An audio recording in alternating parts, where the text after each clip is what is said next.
All right. Welcome everyone to the Making the Most of Your Winter Break workshop. This year we have an extra long winter break. It almost feels like almost maybe 2 full months. So there's a lot of time that you all can spend doing things that maybe help advance your career development. So today, we have three different speakers that are going to talk a little bit about the different ways that you can engage with career over your winter break. So the three different areas that we're going to really focus in on are ways to explore your different career options, ways to gain a new skill or even just make some extra money, and ways to prepare for your next steps post-college, whatever those may be. So just to introduce myself, I'm Mary Beth Woodward, and I work at the Center for Career Development and Academic Exploration, specifically with internship development. And we have two other speakers that I'm going to let introduce themselves. Chris, do you want to go? Sure. My name is Chris Shuping, and I am one of the academic and career exploration coaches. I work with students that are exploring or deciding. And Buki? Hi everyone, my name is Buki Abdul and I'm a career coach, and I work basically with students in the College of Communication and Information, some majors in College of Arts and Sciences and College of Architecture and Design. Yeah, so the three of us are going to be talking a little bit about some different ways that you can spend your time during the winter break. And at the end, I will stop the recording, and if you have questions, there will be time to ask us more about that. So take it away, Chris. So I am going to cover exploring and understanding your options. And the first part of that is to self-assess or to better understand your interests, your values, and your strengths, and how those might relate to different majors or careers. It's very natural when the semester is busy to not spend a whole lot of time reflecting on yourself if all of your focus is on your schoolwork, your next homework assignment, your next test. But one of the first things you can do to help think about your options is to really dive in on yourself to help inform the goals that you might have. And so some sample questions to consider when you're thinking about your interests, your values, and your strengths might include, like, how do I naturally spend my time? What do I want to learn about? What do I watch on TV? What do I read? What comes naturally to me? And is that something that I can do in a professional setting also? Values can be one that's often overlooked, but extremely important. So what do you want out of your life? What's going to be important for you in a career or outside of work? And one of the tools that you can use to better understand yourself is called Pathway U. And it is a self-directed career assessment. And it'll ask you to consider your values and your interests and your personality traits and match you with different careers that are a good fit for you. And after you've generated some of those ideas about good career matches, you can really dive in to think more about majors and career options. What can I do with this major is a really fantastic tool for understanding all of the different places that UT majors can take you. This is one of the most frequent questions that we get, and we have a source dedicated to helping you answer that question. And in really all cases, Your major can lead you in more directions than you may initially think. So definitely start there as you're thinking about your major choice. Two others that I have highlighted on the screen for you, Vault and Candid Career, are really fantastic tools to help you learn more about different job titles and industry areas. Vault is a bit more text heavy and detailed, but is a great resource for you if you prefer to learn by reading the information.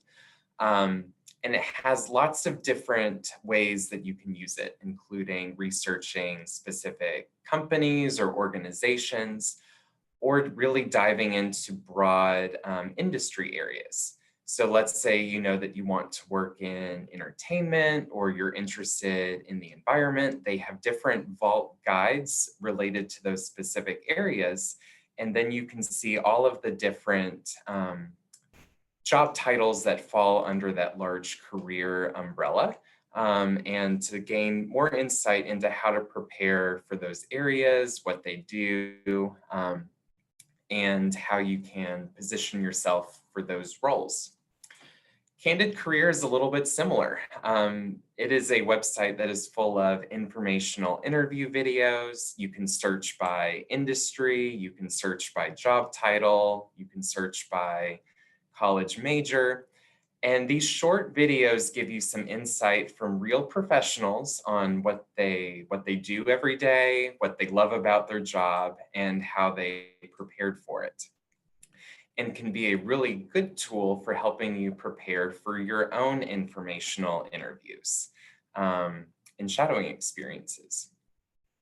These are just three of the resources you might use, but they're three of our favorites. Informational interviewing is one way that you can learn from professors or professionals relate in areas that you're interested in. And in an informational interview, remember that you are interviewing the other person. This is a conversation for you to learn from them. And this is a conversation that's going to help guide your decision-making process. And so to get the most out of this experience, you'll want to do research on that industry and plan your questions in advance, so that you're asking insightful questions that are going to guide your decision-making process. And Buki is going to touch on how you can network and find people to do informational interviews with in a bit. But on the next slide, we'll highlight some example questions that you might want to ask during an informational interview. And those could include what skills are the most important in your field? How did you acquire them?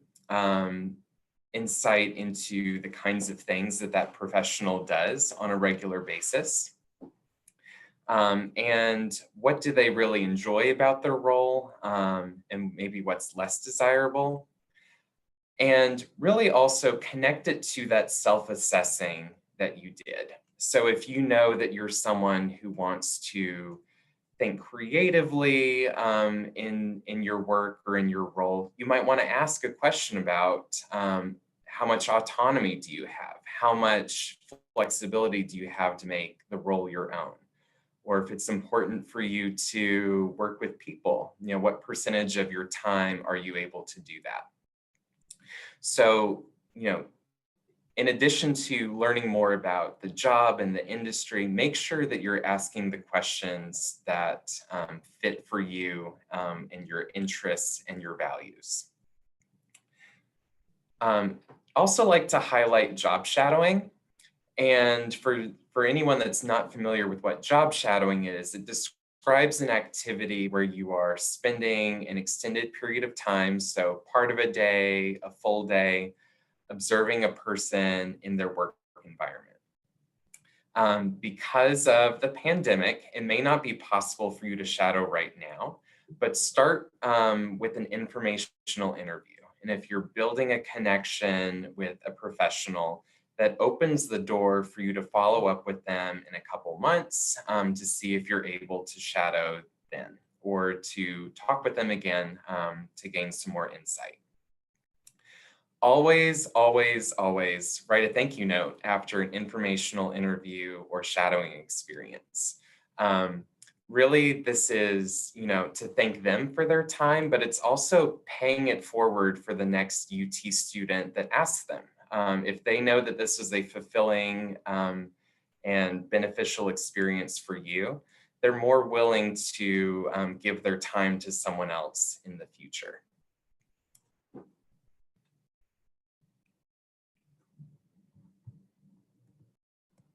Thanks, Chris. So there's lots of things that Chris mentioned that you can do if you're trying to still explore majors and career options. And so those are some really great opportunities. Maybe it's just that you really want, maybe it's just that you really want to make some money. Part-time jobs can have many different benefits. Of course, earning a little extra cash is one of them, but you're also building really key skills that you're going to need for whatever your next steps may be.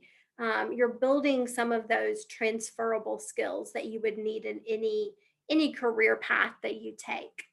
So, if you are looking for a part-time job over the winter break, something that maybe you just want to do over the winter break, or something that maybe you want to continue after the break, a really good first step is to check Handshake.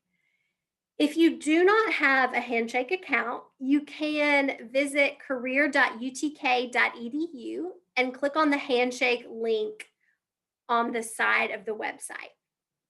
Handshake is our job and internship platform for UT students. And that's a really good first place to look for part-time jobs.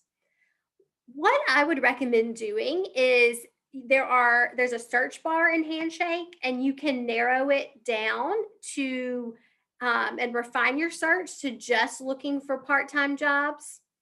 You can also type in some keywords in Handshake. So some of the keywords might be seasonal.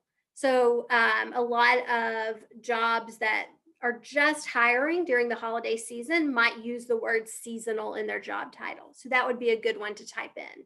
You could also type in virtual or remote. If you're really looking for a part-time job that you can do possibly virtually or from home, then type in that as a keyword. Another thing you can think about doing is typing in a specific industry that you're looking for a part-time job in. Maybe it's childcare or tutoring. Maybe it's retail, customer service, whatever industry you're looking for that part-time job in, try typing that in. Not all industries are going to have part-time opportunities. So you may have to expand your search a little bit out from that, but you can definitely use that as a starting place. So Handshake is a good first step for part-time jobs. But let's say maybe you don't find what you're looking for in Handshake. Maybe you don't find a job in the location that you want, or a really good seasonal job. So what you really want to ask yourself is, what are the industries, the sectors, the companies that are really busy during the holiday season? That's who's going to have that increased hiring during the months of November, December, and into early January. So if we think about that, shipping and distribution is huge right now. With the pandemic, it's just even bigger than it normally is during the holidays. So UPS, FedEx, Amazon hire a lot of temporary workers. Many of these are in-person jobs, but there also are opportunities even at Amazon that may be remote. You can also think about retail. So stores like Target, Best Buy, Lowe's, those are stores that Target and Lowe's are always popular. Best Buy gets really busy during the holiday season. So retail places are great to look. I checked out Target's website recently, and they have a specific seasonal jobs hiring page. So they definitely are looking for people. CVS is interesting. Not all retail jobs are holiday related. Not all seasonal hiring is holiday related. So CVS is planning on hiring a lot of people related to the flu season. So they need more people during the height of the flu season to do actually remote work. So CVS could be another, CVS and related healthcare and pharmacy chains that work during flu season could be another place you might look. And then grocery and food. So Whole Foods, Kroger, all those stores that use ClickList and Instacart and all of those services are probably going to have an increased need for those personal shoppers to do that, or just to work in the store in various capacities. Definitely check that out. And then also think about restaurants and catering companies that really specialize in that holiday food. Honey Baked Ham hires a ton of people every holiday season, and they have a big need for that. So you can visit each of these organizations' websites and typically apply online to these kinds of positions. So really create a big list and start to brainstorm and think about, who is going to need an influx of part-time help. So another good way to spend your winter break is learning a new skill. This can be really beneficial to your career outcomes. So some of you may have heard of LinkedIn Learning. LinkedIn Learning is an excellent platform with thousands and thousands of learning modules and videos on a lot of different topics. UT pays for access to LinkedIn Learning, and the website is on the screen, oit.utk.edu/LIL, LinkedIn Learning. And through LinkedIn Learning, you could maybe pick up a new skill that you think might be critical in a career path that you're interested in. Or you could just learn something for fun that you've always wanted to do. So some examples of that, maybe you're going to need Excel and you want to learn a little bit more about what pivot tables are. Or maybe you have always been interested in cinematography and want to learn the basics of cinematography.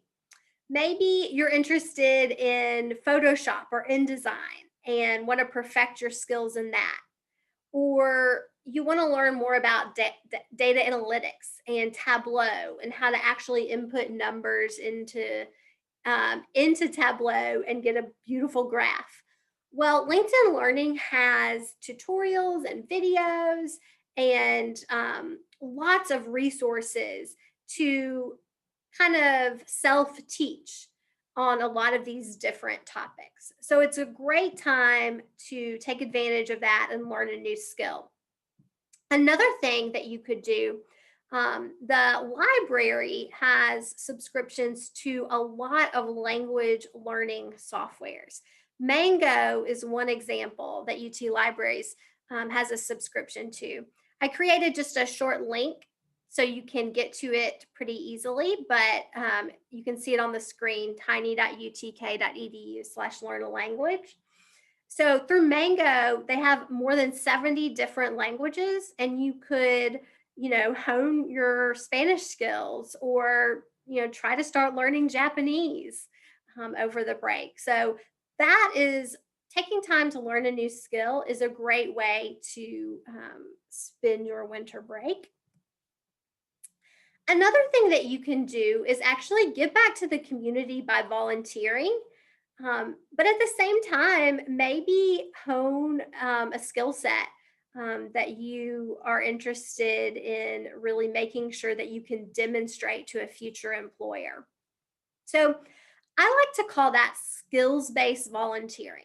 This is when you're typically assisting a nonprofit organization with a project or an issue using your unique skills and knowledge. So maybe you are really good at social media and you volunteer to help a nonprofit kind of amp up their social media presence. Or maybe you really like to write and you start writing some blog posts for a nonprofit. Or maybe you are good with accounting and you help a nonprofit look over their financial statements. There's a lot of different things that you can do that would be a great project that you can simultaneously help an issue or help a nonprofit and add that project to your resume. Catchafire.org is a great website where nonprofits post projects that they want help with, and you can then connect with them and talk all about it. And so they're pretty specific about what they're looking for. So that's a really good way to do it. You can also look up local nonprofits in your area. Check out the United Way in your area. In your city, and look up the local nonprofits and see which ones maybe you connect with. And you can certainly reach out to them to see if they need any volunteers or help. Additionally, UT's Jones Center for Leadership and Service has on their website, they have listings of virtual service opportunities. So if that's something if you're looking to serve virtually, they have listings of that. They have a sign up to serve calendar that you could take advantage of. And they have listings for also how to find other volunteer opportunities in the Knoxville and Tennessee community and also nationally. So skills-based volunteering is a great way to kind of gain some experience without necessarily doing a formal internship. But it's definitely something that you can typically talk to a potential grad school or potential employer about. It's also a way that you can honestly see if a career path is right for you. Do you like actually doing that kind of work? You can test it out. Finally, another good way that you can spend your winter break is by applying for and hopefully obtaining one or more micro internships.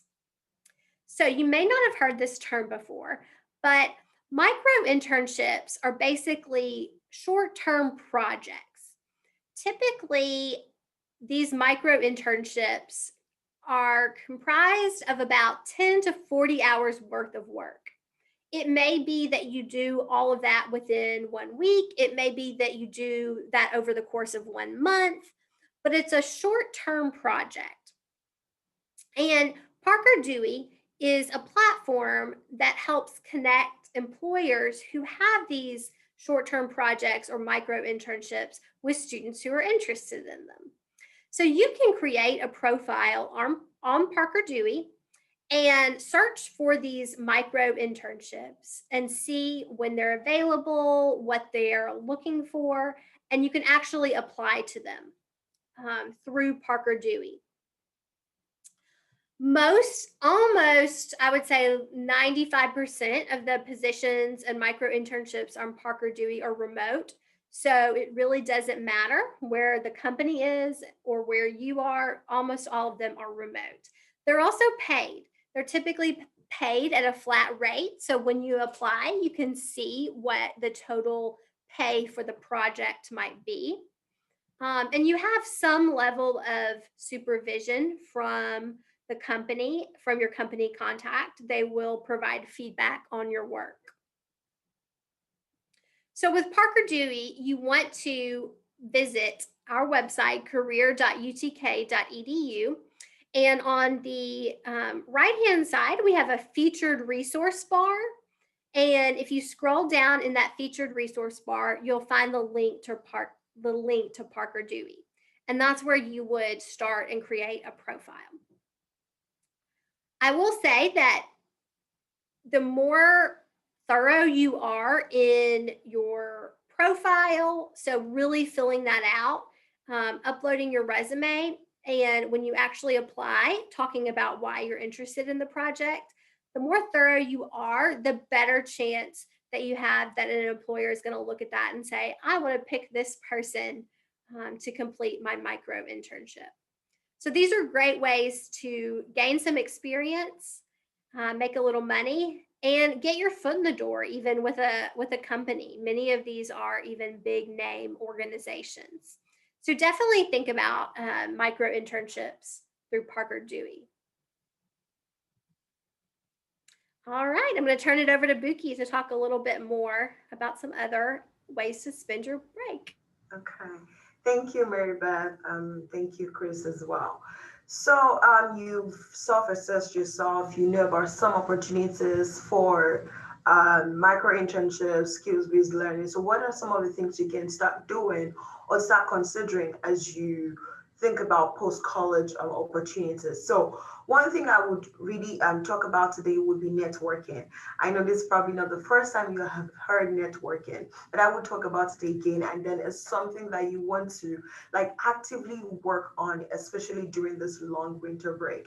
And now the thing about networking is having that building a relationship mindset, building a connection mindset is an active engagement. It's not passive. It's something that you start and you want to continue. It's something that once you reach out to someone, you want to make sure that that relationship is growing over time. And then you probably don't need to network if you don't need internships, jobs, grad school. If you don't need any of those opportunities, then maybe you do not need to network. But if you're interested in searching out for opportunities like that, I would recommend starting to network. So the first part of that is formal networking. I mean, there are different avenues and platforms to which you can network. So talking about formal networking, so this is the case where you have to go to conferences. Now they're virtual. So virtual conferences or a workshop, even a workshop like this one, and career fairs. So we have virtual career fairs all year round. And then one way I would say you would want to like find out about those conferences would be going on Handshake. So I know Mary Beth spoke about Handshake earlier. So if you go on Handshake, you can find out about events that are constantly happening. So companies that are putting out events daily, or I mean, weekly or monthly, just so that they can engage students. So you can find that out on Handshake. Also, if you want to join your professional organization, so if you're, for instance, in human resources and you look at the Society of Human Resource Managers, right? That's a SHRM. So you would go on the website and see they always have conferences, they always have workshops available. So based on your interest, based on the industry you're looking to get into, based on your major, you can look at professional organizations or professional associations, and then you can join those associations and look out for conferences and workshops they have. They always have this available. So doing that would let you, give you the opportunity to be able to meet with industry professionals. You can meet with other people that have similar interests as you are, or people that are actually doing what you would love to do someday. So that is one way I would say you want to like network. I'm going to talk about shortly, I'm going to talk about some of the things you want to like talk about during that process, especially for informational interviewing. Then we have the informal networking piece of it. So one thing that I'm starting from like the friends and families, one thing a lot of people do, one thing they discount is that you cannot maybe get job opportunities or something from friends and families. You know, just speaking to a friend, just speaking to a friend's mom, a friend's dad, whatever the case may be, and just mentioning that you're looking out for this, or they should connect you with someone that knows how to do this, or you're interested in this opportunity. Those are really good ways to get opportunities, because a lot of times some positions are not posted on websites, on companies' websites. So it's basically referrals. And even if some positions are posted, if you get a referral, you get like a higher chance of like getting called back for that position. So speaking with family members, speaking with friends over the dinner and things like that, those are things you want to consider in terms of networking. And then volunteering, Mary Beth spoke about volunteering. So as you're volunteering, think about how you can meet people, think about how you can build lasting relationships from that opportunity, from serving that community, from doing that skills-based volunteer position. Think about how after that you know that you have made contact from those opportunities or platforms. So don't just let it stop there. Think about how you can embark on, or what you can say, or how you can like really build on those relationships. And then another thing would be student organization. So I know that there are a lot of student organizations available at UT. So if you want to get plugged into a student organization and see what they may be doing over winter break, or even if they're not doing anything, this is an opportunity to really meet all the students. So all the students that are doing what you want to do, all the students that know someone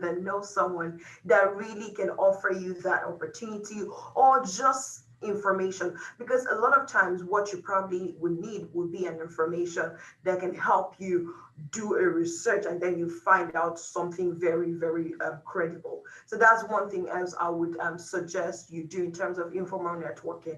And then informal networking could just vary. It could be like any organization, any event you attend, any party you attend.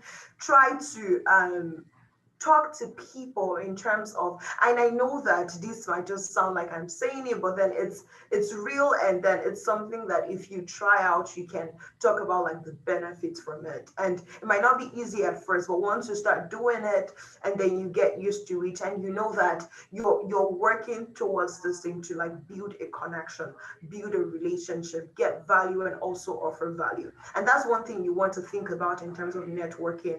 You're not just getting value, you're also offering value. So whatever the case may be, you always want to have that at the back of your mind.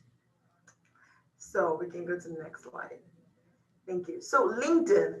LinkedIn is a very, very important tool in terms of networking, in terms of searching for jobs, in terms of meeting new people and things like that. So one thing I would first talk about is you want to use this winter break to improve your professional portfolio on LinkedIn. So talking about your picture, for instance, you want to make your picture a formal picture, not exactly a selfie. You want to make it like a really formal picture, and then you professionally dressed and all of that. So that's one thing in terms of picture. You also want to update your profile, talking about your bio. So that short piece of information about yourself.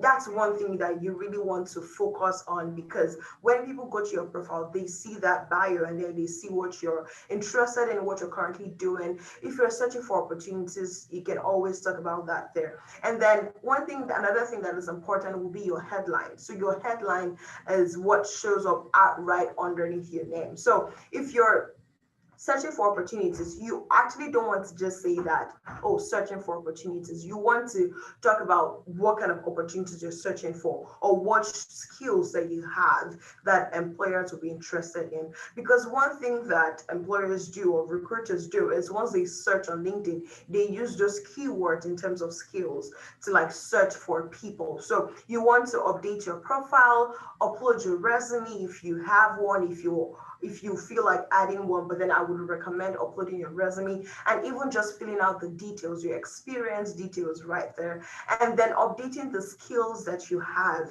So like I mentioned earlier, recruiters will search for skills on LinkedIn. So if you have that skill, your profile would pop up, and then they can see that you're probably one of the candidates they're looking out for. Recruiters reach out on LinkedIn as well. So you want to update your profile, put in information, your skills, your experience. You can also request for recommendations. You can request for like recommendations for maybe your professor or your supervisor to just put a short piece of recommendation on your LinkedIn page.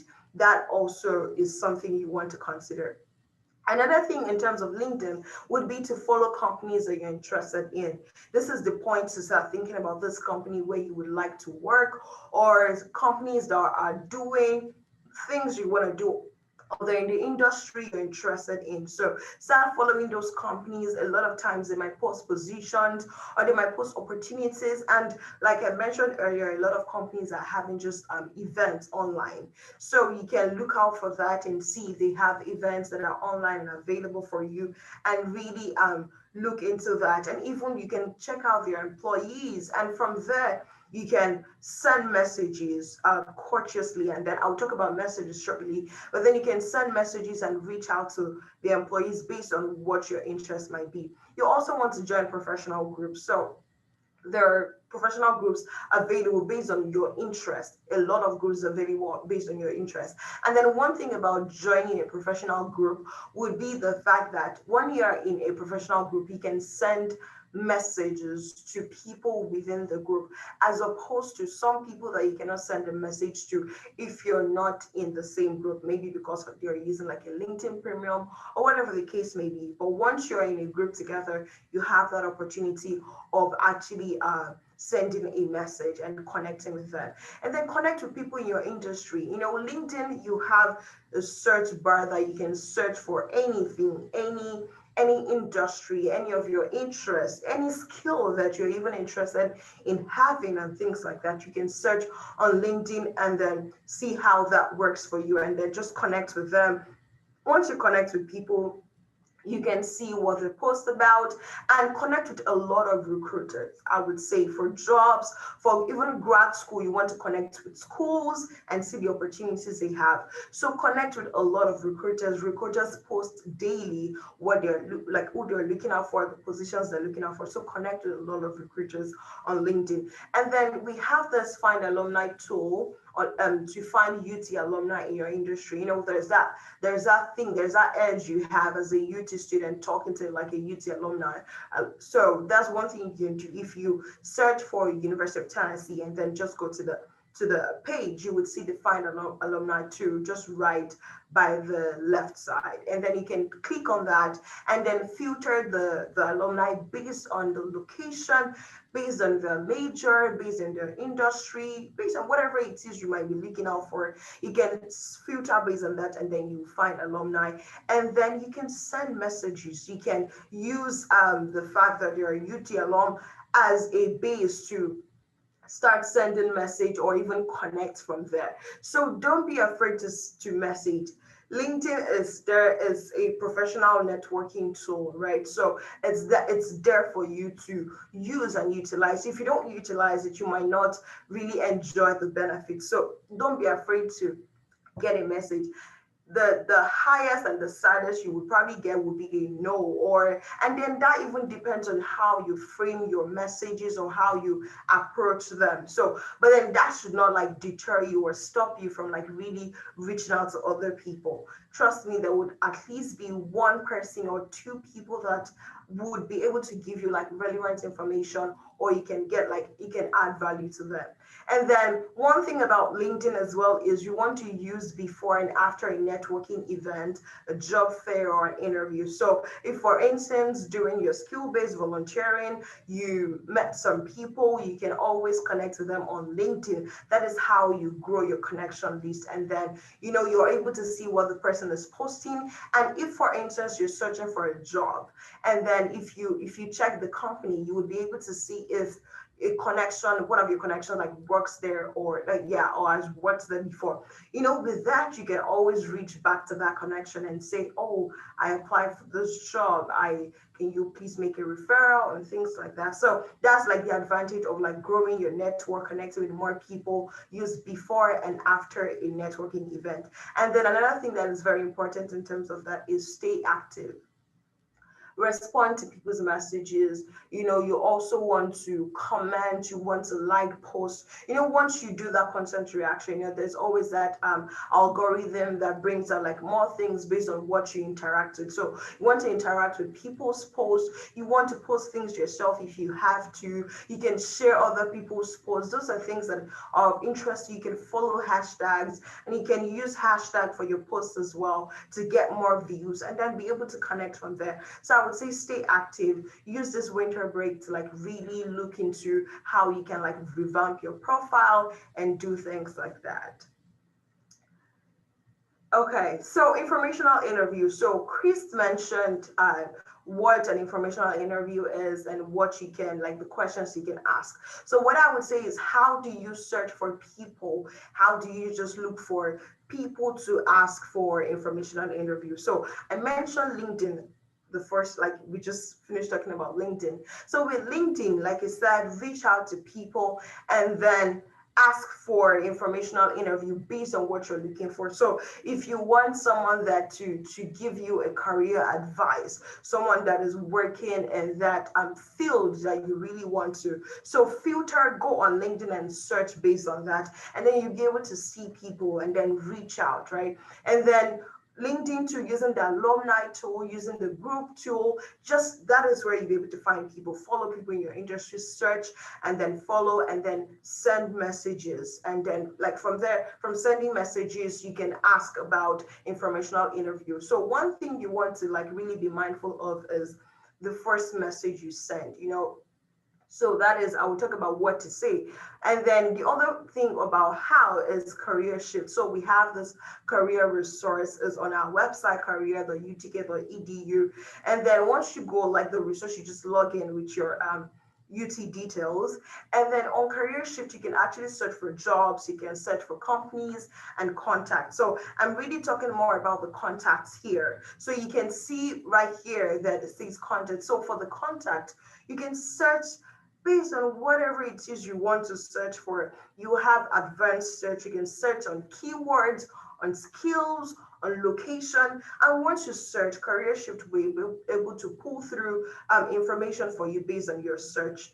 And then you can find the information about the person, what they're doing, and then you can search them on LinkedIn, or like you can connect to them on LinkedIn, because the Career Shift has that option for you to connect on LinkedIn. Or you can also have your email address, right? And then you send message to them, but you want to be very courteous, you want to be respectful, you want to be respectful of people's time, the resources, of the fact that you want to make it that, oh, there is a reason they should like open your email or even respond back to you. So talking about what to say, you want to be clear, right? You want to, especially with COVID and everything is virtual, people are online, but as well, they want to get like information, valuable information online. So if you're reaching out to someone on LinkedIn or in Career Shift for interview or just to ask questions, be clear on your purpose. Like, what are you asking them for? You don't want to just send a message that says hello, right? Back it up with a lot of things, not just like, and then the person is hoping that you respond, or the person might not even open the message because it's just hello without no information. So you want to be clear about what you're looking for. You want to be persuasive.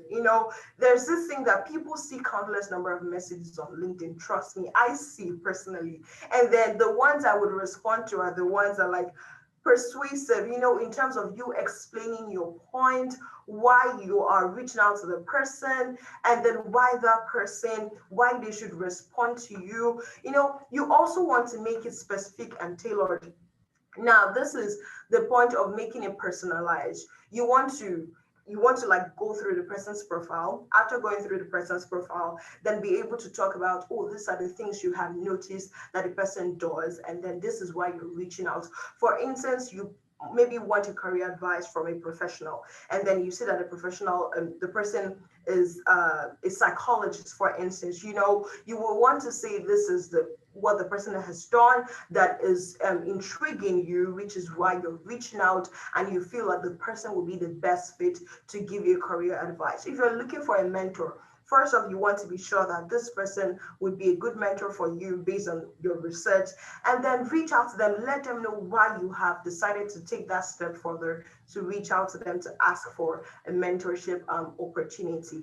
Or if you're, whatever the case may be, tailor it back to the person, tailor it back to that position and what they have to offer and what exactly you're looking for as well. Now, resumes. So I know most students will have resumes, most students might not have resumes, but then Even if you have a resume, that is good. I'll talk about a step further. If you don't have resumes, this is the time to really work on creating your resume, bringing out your experiences and putting them in a resume document. And then you can use resources on our website. We have guidelines to writing, to resume writing on our website, or you can schedule an appointment. Mary Beth will talk about that. And then so if, for instance, you have a resume, you can take it a step further by doing a job description or a job advertisement analysis. Now, so this is more like doing a gap analysis to see what the job descriptions of the job positions you're interested in, to see what the requirements are, and to see what you have on your resume. So for instance, you're applying to a public relations position, and then you read through the job descriptions, you see a lot of job ads about public relations. You want to see what they're highlighting, what they're really requesting for, the requirements, the skills, the experience that they're looking out for. And if you have all of this experience, go back to your resume to see if you're really putting those details on your resume, if your resume can really work for that position. And then that's the point of you doing a skills check. So the skills check is checking the skills on your resume and checking the skills that that position requires. See if there's a gap. So if there is a gap, that is the point of you maybe working on those skills during this break, or even representing the skills you have that are required, but you don't have them on your resume, putting those details on your resume. And then there are a lot of websites that can really help you to filter the skills on your resume from your resume. One is the resumematch.io. So you can upload a resume there, and then you can even upload a job description, and then it would analyze and tell you the skills that you have on your resume, or the competences, and what the job description requires, and then would tell you if you're a match, if you have that match, or how many percent. And then from there, you know the skills you have, and then you begin to work more on those. And then we have NACE competences. So we have an association called the National Association of Colleges and Employers. So they've done research, and then they found like 8 competences that really employers look out for. So you want to see how those competences can be represented on your resumes and even cover letters as well. And then these competences are also available on our website, or if you just search for NACE competences, you can find them. Those competences are really things that employers are interested in regardless of your major. So you want to see that those are equally represented on your resume as well. Then the final piece we'll be talking about today will be interviews. So interviews are, you're expected once you're searching for jobs, internships, and as you're preparing for that post-college life, for grad school, you'll probably have interviews for grad school, for jobs, for internships. So those are things you want to consider. And now if you've probably had an interview, that's okay. And then one thing you can do is to start preparing and working more on those interview skills, brush up your interview skills. And then the first thing I want to talk about is write and practice your star stories. So now those star stories are stories, talking about the situation and task, the action you took and results you achieved. So based on certain competences or certain requirements, you want to start writing out stories that would show that you have that experience. So if, for instance, one of the job requirements would be digital technology, right? And then an employer wants to know how you have used digital technology. You want to be able to create a story. So now using the format of the star, that's situation and task, the action you took and result you achieved, you can talk about that story, you can have that prepared, and then practice those stories. So once you get in an interview, you can always use those stories to back up your point. So these are things you just want to consider and work on as you are in this long winter break, and then think about interviews to come. And then another thing would be practice with big interviews. So I'm going to share my screen now just to show the big interview. Can we see my screen? Okay, great. So this is what you say as a beginner interview, and it's available on our website, career.utk.edu. Just on the right-hand side, you will see the featured resources, and you would log in. And the reason I'm literally showing us is the fact that it has a lot of resources. So if you have not listen to yourself, like recorded a video of yourself and then listen to it again. This is like the best point to do that. And then watch yourself as you do the things you know how to do best, and what some mistakes that you probably have made and what you can work on, your redundant phrases, things that you, or your filler words that you want to avoid. You want to like listen to that, record yourself and listen to that. So a big interview, you can record that, and then you can record based on certain questions in a particular industry or for a particular position, or you can just do random questions. And then you can learn, before you go ahead with interviewing, you can learn based on the resources they have available. They have the interview playbooks, they have 170 videos. And then if you are not the video type, if you want to read, they have the written curriculum as well. So you can practice, you can learn from this, and then you practice. You can do the fast track. That's just it's faster, just as the name implies, or the mastery track, because you have more time to dedicate, and then you can do that. And then you practice. So you practice the interviews, or you want to build your questions or browse the questions, or build your best interview, look through the how they've answered some questions and how you can answer those questions as well, and then get random interview questions, and you can practice your interviews. And then you can go ahead and watch your videos. So even as you're practicing, you can record it over and over again. If you're not satisfied with the particular answer you're given, you can record it over and over again, and then save it and have it in your My Videos. And then you can send it to a friend or a professor or someone to look at it and tell you if it's okay or if there's anything you need to correct. You can also work on your resume as well. So that is that about big interview. It's just a very good platform, an opportunity for you to practice your interview skills. Thanks, Spooky. So to wrap up, the Center for Career Development and Academic Exploration is open during winter break. So we are available virtually to meet with you all. You can schedule appointments in Handshake. Again, you can get to Handshake on our website, career.utk.edu, and click on the Handshake box. And so these are just some of the various topics that we might discuss with you. Major in career exploration, if you want to gain experience, career tools like resumes and interviewing, grad school prep, job search, and really anything related to career or next steps. And then the other great way to connect with us is to follow us on social media. So we have a Facebook page, an Instagram, and a Twitter. And we're also on YouTube. So you can connect with us at Vol Careers on Instagram and Twitter, and search for us on Facebook and YouTube. We have lots of videos that are related to different topics also posted on YouTube. So thanks for being with us today to talk about making the most of your winter break. Do you all have any questions? I'm going to